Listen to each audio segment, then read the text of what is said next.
Hello everyone, कैसे हो आप सब। आई होप कि आप लोग बहुत अच्छे होंगे। सो लास्ट क्लास में हम लोगों ने पढ़ा था हैव्स टू और हैव टू का यूज़। आज भी हम लोग उसी से रिलेटेड चीज़ें पढ़ेंगे। तो आज हम लोग पढ़ेंगे am to, is to and are to. तो देखिए, एम टू, इज टू और आर टू का भी मीनिंग सेम है, मीन्स ना है, नी है, ने है, बट थोड़ा सा दोनों में डिफरेंस है has to and have to के बीच में।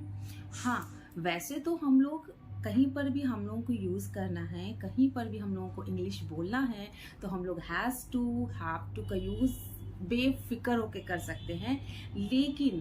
लेकिन अगर हम लोगों को कोई लेटर वगैरह लिखना है, जैसे कि मैंने बोला है कि राइटिंग के टाइम पे फॉर्मल लेटर लिखना है, ऑफिस वगैरह का कोई काम है, तो वहाँ पर हम लोगों को ये चीज़ ध्यान देने की ज़रूरत होती है कि like has to, have to का यूज़ तब हम लोग करते हैं जब मान लीजिए हमारा मन नहीं है कोई काम करने का, फिर भी हमें करना है, तो वहाँ पर हम लोग हैज़ टू और हैव टू यूज़ करते हैं। या किसी और को हम बोल रहे हैं, उसका मन नहीं है, लेकिन हम उसको बोले नहीं, आपको करना है, यू हैव टू डू।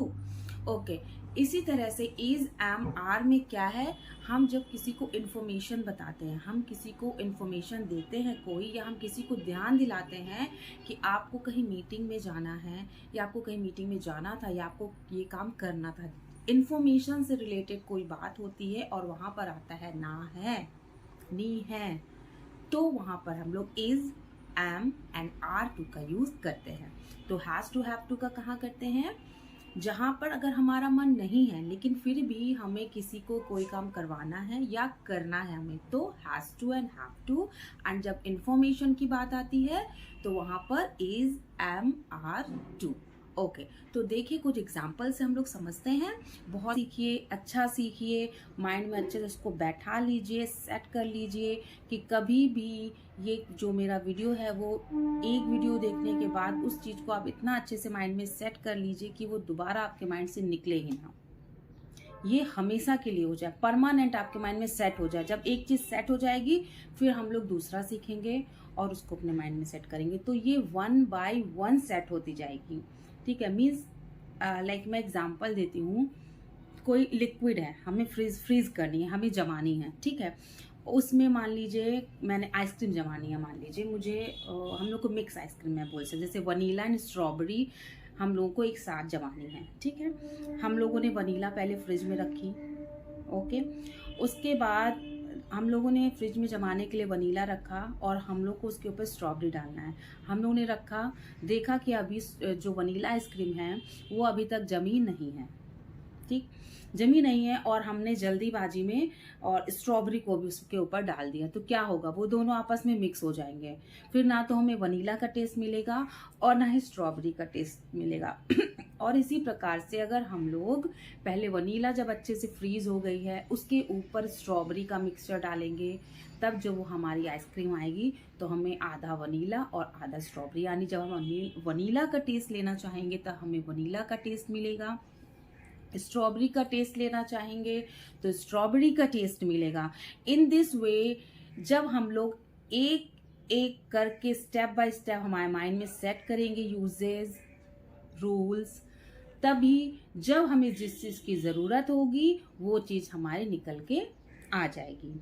आप सब मिक्स कर देंगे एक साथ सीखकर। अगर ऐसे ही हमें सीखना होगा तो क्या हमारे पास बुक्स नहीं हैं, हम बुक्स मार्केट से परचेस कर लें और जितना मन चाहे उतना सीख लें, तो हमें क्या ज़रूरत है, किसी टीचर की। लेकिन टीचर की ज़रूरत इसीलिए होती है कि टीचर अगर किसी चीज़ को समझा रहा है तो वो स्टूडेंट के माइंड में इतने अच्छे से सेट हो जाए कि दोबारा वो कभी भूले ना, उसके लाइफ टाइम के लिए हो जाए। टीचर का काम है कि कोई लाइन, कोई पैरा लिखा हुआ है उसको इतने अच्छे से समझा देना, बच्चे को इतने अच्छे से समझा देना, इतने अच्छे से पढ़ा देना कि उसके माइंड में सेट हो जाए। Am, are, to means is to, am to, are to, and इसका भी हिंदी मीनिंग होता है ना है, नी है, ने है, बट इसे इंफॉर्मेशन में यूज़ करते हैं जब हम किसी को कोई इन्फॉर्मेशन देते हैं या किसी को ध्यान दिलाते हैं कि आपको ये काम करना है, आज करना है, 2 दिन बाद करना है। कहने का मतलब है कोई चीज़ इन्फॉर्मेशन से रिलेटेड होता है तो वहाँ पर इज एम आर टू का यूज़ करते हैं। तो आई के साथ हमेशा हम लोग एम लगाते हैं, आई तो चेंज होता ही नहीं है प्रेजेंट टेंस में, ठीक है। आई के साथ हमेशा एम लगता है प्रेजेंट टेंस में, और इन सभी के साथ is. We, you, they and all plurals, सभी प्लूरल्स जितने भी हैं यानी कि मैनी और ये तीनों प्रोनाउन, इनके साथ आर का यूज करते हैं। मुझे कल मीटिंग में जाना है, जाना है, देखिए सेम उसी तरह से यहाँ पर भी ना है आ रहा है, तो I am to go to the meeting tomorrow. मतलब मैं अपने आप को ध्यान दिला रहा हूँ, मैं अपने आप को बोल रहा हूँ, ध्यान दिला रहा हूँ, इन्फॉर्म कर रहा हूँ अपने माइंड को कि मुझे कल मीटिंग में जाना है।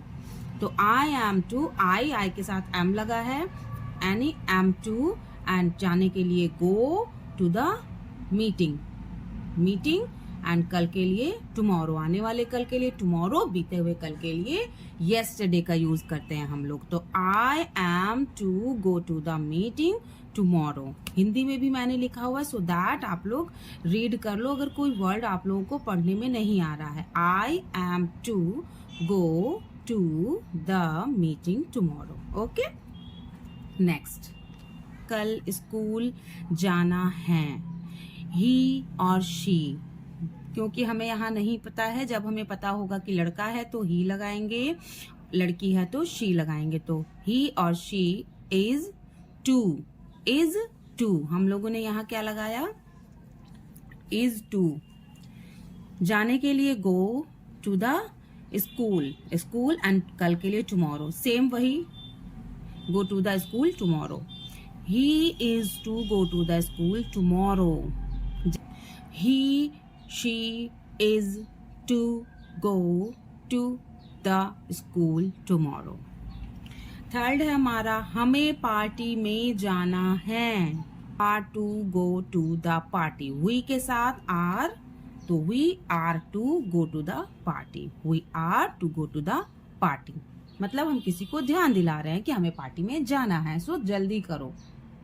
ओके, नंबर 4 है हमारा, तुम्हें ट्यूशन जाना है। माँ है, पापा है, भाई है, बहन है, या अपने से छोटे को बोल रहा है कि तुम्हें ट्यूशन जाना है, रेडी हो जाओ, टाइम हो रहा है ट्यूशन का, तुम्हें ट्यूशन जाना है। जैसे बोलते तुम्हें ट्यूशन जाना है, जल्दी करो। यहाँ पर सामने वाले को ध्यान दिला रहा है, माँ एक बच्चे को ध्यान दिला रही है तुम्हें ट्यूशन जाना है। गेट अप, इफ खेल रहा है या सो रहा है तो माँ उसको ध्यान दिला रही है तुम्हें ट्यूशन जाना है, तुम्हें ट्यूशन जाना है, लाइक दिस। तो यू के साथ are, and to are, to go to the tuition, तुम्हें ट्यूशन जाना है, you are to go to the tuition. Okay, अब ये होम असाइनमेंट के लिए मैंने 4 सेंटेंसेस दिए हुए हैं so that I can understand कि मुझे, सॉरी, आपको कितना समझ में आया है, and you can also understand कि आपको कितना समझ में आया, आपके दिमाग में कितना सेट हुआ है। परीक्षा की तैयारी करनी है। नंबर 2, मुझे वहाँ समय पर पहुँचना है। नंबर 3, संजय को परीक्षा देना है। नंबर 4, निधि और विजय को देखभाल करना है। ओके, अच्छा, आज मैं आप लोग को एक ट्रिक देना चाहती हूँ, ये सभी एज के लोग यूज कर सकते हैं, ठीक है, अपने माइंड को शार्प करने के लिए। देखिए, इस तरह से हम लोग कोई पेज लेंगे या अपनी ड्राइंग की कॉपी लेंगे, ठीक है, और उस तरह से इसमें डिजाइन बना देंगे। डिजाइन जो है वो आपकी पसंद का, मतलब हर दिन हर समय अलग अलग डिजाइन आप इस तरह से कुछ भी बना सकते हैं, जरूरी नहीं है कि आप यही डिजाइन बनाओ, ठीक है। तो कोई भी डिजाइन आप बना सकते हो, और आप कॉपी है, पेज होगा तो ज़्यादा बेटर होगा, उसको आप लोग बोर्ड जो होता है ना एग्जाम जिसमें देते हैं, तो वो वाले बोर्ड में आप लोग पेपर को लगा देंगे, और उसके बाद बच्चों से इसके ऊपर दोनों हाथों को एक साथ, दोनों फिंगर को, अगर बच्चों को कलर करना पसंद है तो उनको आप क्रेयॉन्स देंगे। हाँ, अगर आप चाहें तो स्लेट पर भी ये करवा सकते हैं, स्लेट पर चौक के थ्रू करवा सकते हैं, वो भी बहुत अच्छा रहेगा।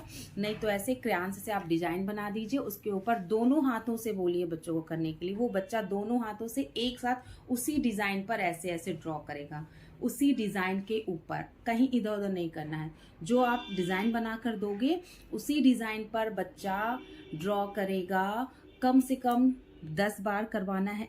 ऐसा करने से बच्चों का दोनों ब्रेन काम करना स्टार्ट हो जाएगा, क्योंकि हमारे पास 2 ब्रेन होते हैं। जैसे हमारे 2 हाथ हैं लेफ्ट एंड राइट, वैसे ही हमारे 2 ब्रेन होते हैं राइट। जब हम दोनों हाथों का यूज एक साथ करेंगे तो हमारे दोनों ब्रेन, बच्चों के दोनों ब्रेन एक साथ काम करना स्टार्ट हो जाएंगे और बच्चा अपनी पढ़ाई में, आप ऐसा करके देखिए।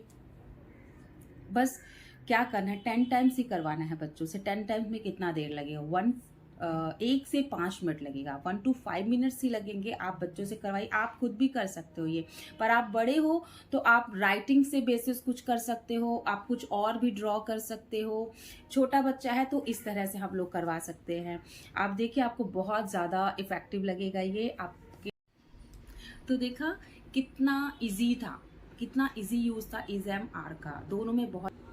आई होप कि आज का ये वीडियो आप लोगों को अच्छा लगा है एंड दोनों के बीच में डिफरेंसेस समझ में आए हैं एंड यूजफुल है। तो please like share and subscribe कीजिए। Thank you so much, bye bye.